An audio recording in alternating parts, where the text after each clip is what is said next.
തല ചായ്ക്കാൻ ഒരു തോളുണ്ടായിരുന്നെങ്കിൽ എന്നൊക്കെ നമ്മൾ പലപ്പോഴും പറഞ്ഞിട്ടുണ്ടല്ലേ.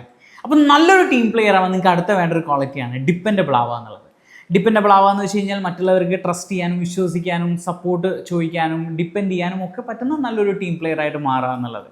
ഇപ്പോൾ ഡിപ്പെൻഡബിൾ ടീം പ്ലെയേഴ്സ് എപ്പോഴും സ്റ്റേബിൾ ആയിരിക്കും. സ്റ്റേബിൾ ആവുമെന്ന് വെച്ച് കഴിഞ്ഞാൽ അവരുടെ പെർഫോമൻസ്, മൂഡ് അല്ലെങ്കിൽ അവരുടെ കമ്മിറ്റ്മെൻറ്റ് ഇതൊന്നും സാഹചര്യങ്ങൾക്കനുസരിച്ച് മാറില്ല, ഒരുപോലെ ആയിരിക്കും.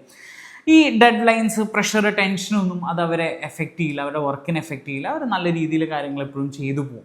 എന്നാൽ എന്തെങ്കിലും ഒരു പ്രശ്നം വന്നു കഴിഞ്ഞാൽ ഇമോഷണലിയും ഫിസിക്കലിയും മെൻ്റലിയും ഒക്കെ അവരുടെ പ്രസൻസും സപ്പോർട്ടും ഒക്കെ നമുക്ക് കൃത്യമായിട്ട് ഫീൽ ചെയ്യാൻ വേണ്ടിയിട്ട് പറ്റും. ഇപ്പോൾ ചില ആളുകളുണ്ട്, നിങ്ങൾ ശ്രദ്ധിച്ചാൽ മതി, ഇപ്പോൾ ഒരു സക്സസ് വരുന്ന സമയത്ത് ഞാൻ കാരണമാണ് അല്ലെങ്കിൽ എൻ്റെ കഴിവ് കാരണമാണ് എന്നൊക്കെ പറഞ്ഞ് ഓടി വരുന്ന കുറേ ആളുകളുണ്ടാവും. എന്നാൽ ഫെയിലിയർ വരുമ്പോൾ ഇവരൊന്നും കാണാൻ വേണ്ടി പറ്റില്ല. പക്ഷെ ഗോ ടു പ്ലേയേഴ്സ് അങ്ങനെയല്ല. അവർ എന്തെങ്കിലും തെറ്റ് സംഭവിച്ചു കഴിഞ്ഞാൽ അത് അഡ്മിറ്റ് ചെയ്യാനും തിരുത്താനും തയ്യാറാവുന്ന ആളുകളായിരിക്കും. അവർക്ക് ഈ ക്രെഡിറ്റൊന്നും അല്ല, അല്ലെങ്കിൽ ക്രെഡിറ്റിന് വേണ്ടിയിട്ടൊന്നും ആയിരിക്കില്ല അവർ വർക്ക് ചെയ്യുന്നുണ്ടാവുക.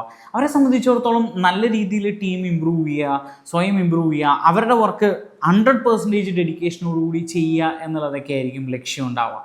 അപ്പം നല്ലൊരു ഡിപ്പെൻഡബിൾ ടീം പ്ലെയർ ആണോ നിങ്ങൾ എന്നുള്ളത് സ്വയം വിലയിരുത്തുക. And to follow seats.